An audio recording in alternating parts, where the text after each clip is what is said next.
Pendant le siège de Paris, les hommes s'enrôlent dans la garde nationale et partent combattre à l'ouest de la capitale, là d'où vient le feu des Versaillais. Les femmes du peuple, restées à l'est, prennent alors part à la révolution sociale, d'abord dans la rue, dans les clubs de plein vent, où elles expriment leurs difficultés du quotidien, mais surtout s'engagent dans les sociétés de secours et les coopératives de consommation. La solidarité participe du travail d'éducation des masses. L'internationaliste Benoît Malon écrit en 1871 « Un fait important entre tous, qui a mis en lumière la Révolution de Paris, c'est l'entrée des femmes dans la vie politique.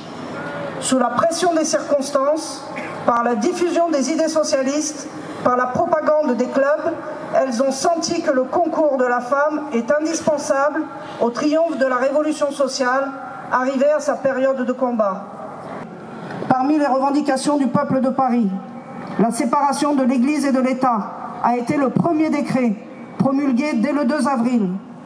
Symbole de progrès contre l'obscurantisme, dont les femmes sont encore aujourd'hui les premières victimes. L'anticléricalisme redonnait aux femmes l'espoir d'une émancipation pleine et entière. Libérées de l'ordre moral catholique qui les corsette, elles obtiennent le droit au versement d'une pension en cas de séparation de corps et la reconnaissance de l'union libre. C'est dans les clubs qu'elles expriment leurs revendications et les font adopter par la commune. Cette démocratie directe, cette liberté de parole doit encore nous servir pour enfin obtenir cette juste égalité entre les femmes et les hommes, tant espérée. Salut et fraternité, vive la commune! Vive la commune! Le 21 mai, les Versaillais entrent par l'ouest de Paris. C'est le début de la semaine sanglante. Les débris de tous les bataillons se réfugient dans le 20e. Les barricades sont nombreuses dans les rues de Ménilmontant, presque toutes tournées contre le boulevard. Mais les obus de Montmartre, vaincus, écrasent Belleville et Ménilmontant. Le massacre des prisonniers est la règle des Versaillais. Ils égorgent dans les ambulances. Des milliers d'hommes, de femmes, d'enfants et de vieillards sont emmenés à Versailles, souvent tués en route. La théorie de M. Thiers est qu'il n'y aura jamais trop de martyrs. Les 30 000 communards combattants de mai ont lutté contre 130 000 Versaillais qui ont eu peu de pertes. 3 000 fédérés sont tués ou blessés. Mais la commune ne se termine ni le 28 mai à Belleville, ni le 29 à Vincennes. Victor Hugo, dans Actes et Paroles, clame la même terreur de ce qu'il dit, et ce qu'il dit des répressions vaut pour toutes les répressions.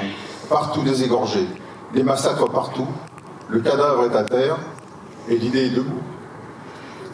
La commune parle du futur. À nous de travailler comme héritiers et à notre tour comme passeurs. Vive la commune! Vive la commune!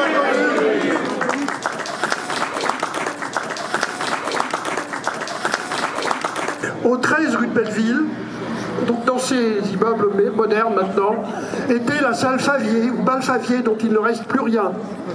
Dès le Second Empire, nous avons vu qu'elle était devenue la salle favorite des réunions du peuple de Belleville. Et c'est là que le 18 mars 1882, il y a exactement 140 ans, se tint une des réunions de commémoration de la Commune de Paris, la plus importante d'ailleurs. Ce qui caractérise ce samedi 18 mars 1882, 2 ans après le retour des communards, ce fut le nombre de réunions organisées. Banquets, bals, punch, on en compte plus de 20 à Paris et en banlieue, trace à la fois d'un retour en force de la mémoire de la commune, mais aussi de sa diversité, voire de sa division, tant le socialisme français était alors divisé. Mais je voudrais conclure ce court exposé par la lettre écrite par le groupe des démocrates socialistes allemands et qui fut lue dans nombre de ces banquets. Je cite : « Réunis pour fêter l'anniversaire du 18 mars, nous tendons la main à nos frères français rassemblés dans le même but. Il y a des ombres et des haines entre nos pays, et nos gouvernants ne cessent de les aviver. Pour nous, socialistes, ces haines de nation contre nation n'existent pas. Pour nous, les intérêts de tous les peuples sont solidaires. Et la victoire définitive des peuples ne sera qu'à condition de leur union. C'est pour ça que nous crions « Vive la fraternité des peuples ! Vive le socialisme international !» C'était il y a 140 ans. La fraternité des peuples, la République universelle, idéaux vibrants de la commune, reste toujours d'une profonde actualité. Vive la commune! Vive la commune! Comment raconter, comment regarder, comment lire ces traces, s'interrogeait Georges Perec, habitant de Belleville. Transmettre, raconter, regarder, c'est précisément le but que poursuit l'association des amis et des amis de la Commune de Paris 1871, qui fête donc 140 ans. Une association si ancienne mais qui ne fait pas son âge, à la vitalité intacte, parce que c'est en fédérant les héritiers des divers courants de la Commune que ces messages de démocratie politique et sociale, d'émancipation résonnent avec tant de force en cette année singulière, déstabilisante, traversée d'orages. Notre marche s'achève au carrefour des 10e, 11e, 19e et 20e arrondissements de Paris. Perpétuer les idéaux de la Commune passe par ces lieux en les rendant visibles au quotidien, de conférences en pièces de théâtre, de publications en exposition, banquets républicains et autres déambulations. En 2016, le Conseil de Paris, à la demande de l'Association des amis et amies de la Commune, avait proposé que la station de métro Belleville se transforme en Belleville Commune de Paris 1871. Et pourtant, 6 ans après, toujours rien. Parce que, paraît-il, les passagers du métro, les touristes, seraient embarrassés par cette nouvelle dénomination. Mais quels passagers? Celles et ceux qui travaillent et qui rêvent de nouvelles communes? Les visiteurs venus d'autres continents où la commune est révérée, en Amérique latine ou aux États-Unis, dans la plupart des pays européens, au Moyen-Orient? Transmettre la commune, c'est aussi ne pas détourner le regard de ceux qui traversent le monde. En évoquant l'internationalisme de la commune, ses partisans accourus de tous les horizons, et parmi eux, des Russes. Elisabeth Mitriev à la tête de l'Union des femmes, Anna Korvin-Kroukovskaya, Jacquelard, journaliste et ambulancière, le penseur Piotr Lavrov, pour citer les plus célèbres, mais aussi des Ukrainiens, dont Vladimir Rosalovski, membre de l'état-major du général polonais Dombrowski.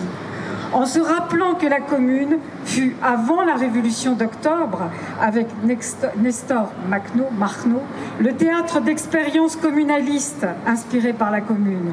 En découvrant qu'un jeune médecin ukrainien, Sergueï Podolinsky, venu à Paris en 1872, intégra les idées de la commune dans son livre sur le travail humain et la conservation de l'énergie, premier traité d'écologie politique. Et même en souriant à la vision peut-être un peu exagérée d'un Lénine patinant, joyeux sur la Neva gelée au 74e jour de la Révolution parce qu'elle avait duré une journée de plus que la Commune. Oui, décidément, la Commune résonne partout. Vive la Commune! Debout les damnés de la terre, debout les forces de la femme, la raison donne en son cratère.